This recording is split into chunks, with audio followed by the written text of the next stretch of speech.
এক ছিল টোনা আর টুনি, দুটো ছোট্ট টুনটুনি পাখি। তারা বনের পাশে একটা আম গাছের ফাঁকে বানানো বাসায় থাকত। টোনা ছিল খুব দুষ্টু আর টুনি ছিল বেশ বুদ্ধিমান। উঠো টুনি, আজকে আমরা অ্যাডভেঞ্চার করব। কোথায় যাবি? আবার দুষ্টুমি করবি না তো? না না, আজকে আমি খুব ভালো পাখি। টোনা আর টুনি দুজনেই ডানা মেলে উঠতে শুরু করল। হঠাৎ টোনা থেমে গেল। সে নিচে তাকিয়ে অবাক হয়ে বলল, ও টুনি, দেখ তো, লাল বল নাকি লাল আপেল? ওটা আপেল বোকা, কিন্তু এখানে আপেল এলো কিভাবে? টোনার মাথায় তখন একটাই কথা, আপেল মানেই খাওয়া আর দারুণ মজা। আমি এটা একটু কামড় দিই। না, আগে দেখ এটা কার। ঠিক তখনই ঘাস নড়ে উঠল। সামনে এসে দাঁড়ালো একটা গোলগাল বিড়াল। মিয়াও, এই আপেল আমার, যেই নেবে তার সঙ্গে আমি রাগ করব। বিড়ালটা একা ছিল আর কিছুই কারোর সাথে ভাগ করে খেতে চাইত না।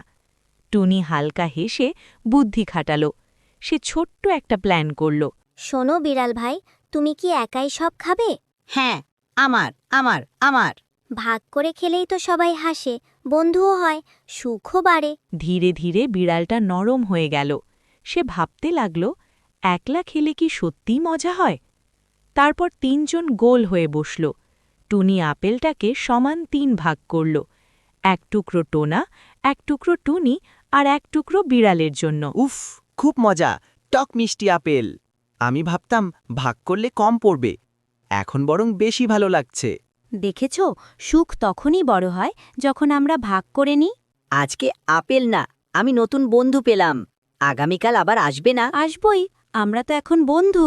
টোনা আর টুনি বাসায় ফিরছিল আনন্দ ভরা মনে। এই গল্পটা আমাদের শেখায়, নিজের জিনিস শুধু একা রাখলেই সুখ হয় না।